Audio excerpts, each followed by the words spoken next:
Students, welcome back to science Ali channel.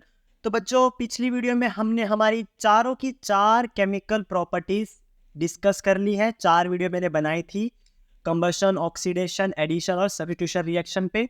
तो हमारी chemical properties हो गई कंप्लीट। अब हम कार्बन कंपाउंड के कुछ दो सबसे इंपॉर्टेंट कंपाउंड के बारे में डिस्कस करेंगे। तो ये पहली वीडियो है इथेनॉल के बारे में। तो इथेनॉल को देख लेते हैं क्या है। अभी आप देखो यहाँ पे ऑल लगा, यानी कि ये अल्कोहल है। इसका फॉर्मूला क्या होगा? CH3COOH। इथ मतलब दो कार्बन। देखो, इथ मतलब होगा दो कार्बन, उस पे लगेगा OH ग्रुप यानी कि अल्कोहल। फिर इसे वैलेंसी दे दो CH3CH2। ये है इथेनॉल का फॉर्मूला। तो सबसे पहले तो हम जब भी कोई टॉपिक पढ़ते हैं, कोई भी कंपाउंड को पढ़ते हैं, सबसे पहले उसकी फिजिकल प्रॉपर्टीज देखी जाती है, उसके बाद उसके केमिकल रिएक्शंस को हम देखते हैं।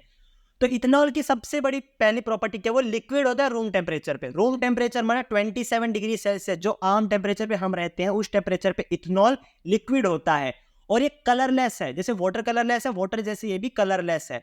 पर अगर आप इसे टेस्ट करोगे तो आपको एक बर्निंग सेंसेशन आएगी आपके जीभ पे। मतलब एक आपको ऐसा लगेगा कि आपकी जीभ जल रही है, थोड़ी थोड़ी ऐसा आपको लगेगा जब अगर आप एथेनॉल को टेस्ट करोगे तो। अब एथेनॉल वो सोल्यूबल है वाटर में। सोल्यूबल का मतलब होता है कि वो वाटर में मिक्स हो सकता है, ठीक है। अब एथेनॉल जो है उसको लोग कॉमनली अल्कोहल ही कह देते हैं। अल्कोहल एक्चुअली ग्रुप है, OH ग्रुप इसमें जुड़ा है, तो ये तो किसी में भी जुड़ सकता है, किसी भी कार्बन कंपाउंड में।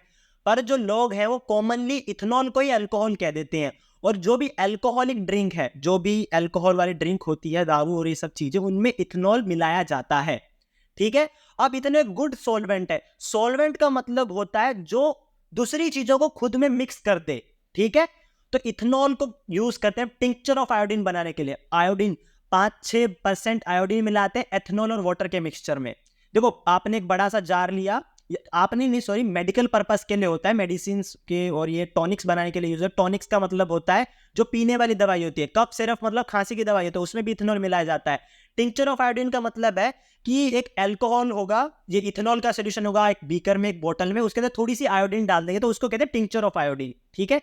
Consuming dilute alcohol can cause drunkenness. अच्छा, तो आप इथेनॉल जो है डाइल्यूट करके, कॉन्सेंट्रेटेड नहीं, इसमें पानी मिला के अगर इंसान कंज्यूम कर ले तो उसे नशा चढ़ जाता है, ड्रंकनेस हो जाती है, ठीक है। अब ये जो प्रैक्टिस है, ये गलत बात जो है, नशा जो करते हैं लोग इससे, वो एक्चुअली बैन है बहुत सारे स्टेट में इंडिया में, पर फिर भी ये बहुत ज्यादा फैली हुई एक गलत प्रैक्टिस है जिसे रोकना चाहिए, ठीक है। Drinking some pure ethanol can cause death, ये बहुत इंपॉर्टेंट है। अगर आप प्योर एथेनॉल को थोड़ा सा भी पी लेते हो तो हो सकता है आपकी डेथ हो सकती है। तो इसलिए हमें ऐसे पदार्थों से दूर रहना है। हम सिर्फ इन्हें केमिस्ट्री में पढ़े, वहीं तक ये अच्छे हैं, ठीक है। चलो भाई, अब एक केमिकल प्रॉपर्टीज देख लेते हैं। रिएक्शन विद सोडियम, सोडियम से कैसे रिएक्ट करता है, तो इसका मैं आपको अच्छी तरह रिएक्शन बता देता हूं। देखो, हमेशा याद रखना कि H में टूटेगा, ऑक्सीजन O- में। तो ये पूरा का पूरा एक्चुअली माइनस वाला है, ये पूरे के पास माइनस है और H के पास सिर्फ प्लस है। और सोडियम आपको पता है प्लस होता है, तो सोडियम प्लस गया इस माइनस के पास और हाइड्रोजन निकल गया H+।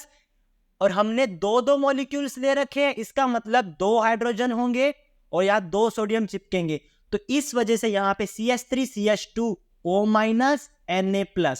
देखो, Na+ की फॉर्म में होता है, मतलब जो मेटल है वो कैटायन बनाते हैं। तो यहाँ पे आया माइनस के पास, Na+ बन गया और हाइड्रोजन दो निकल गए, ठीक है, क्योंकि हमने दो दो मॉलिक्यूल्स लिए हैं। तो इसे हम कहते हैं सोडियम एथोक्साइड। तो जो इथेनॉल है वो सोडियम के साथ रिएक्ट करके क्या देता है? Sodium ethoxide. देखो, सोडियम Na, एथ मतलब दो कार्बन, ऑक्साइड क्योंकि इसके अंदर O वाला ऑक्सीजन ग्रुप है, ठीक है, और हाइड्रोजन निकलता है। अब आपको पता है कि हाइड्रोजन कौन निकालता है एसिड के साथ रिएक्ट करके?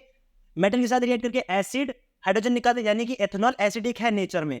अब reaction to give unsaturated hydrocarbon, इसमें क्या होता है? अल्कोहल को हम कॉन्सेंट्रेटेड H2SO4 सल्फ्यूरिक एसिड में से पास करते, इसमें से वाटर निकल जाएगा, यहां से OH निकल गया, इसमें से एक H निकल गया, तो मिल मिला के H2O निकल गया, इसमें से H2O निकल गया, क्या बचा? CH2। अब ये CH2 क्या है? एक्चुअली डबल बॉन्ड में है, ठीक है। या हमें देखो डिहाइड्रेशन वाला, इसे डिहाइड्रेशन ऑफ अल्कोहल भी कहते हैं, जिससे हम अनसैचुरेटेड कंपाउंड बनाते हैं। इसमें क्या किया हमने? H2O निकाला, OH निकाला, यहां से H निकाला, क्या बना? CH2, ठीक है। इसे कहते हैं डिहाइड्रेशन ऑफ अल्कोहल। तो ये वीडियो हमारी खत्म हुई। Thank you very much.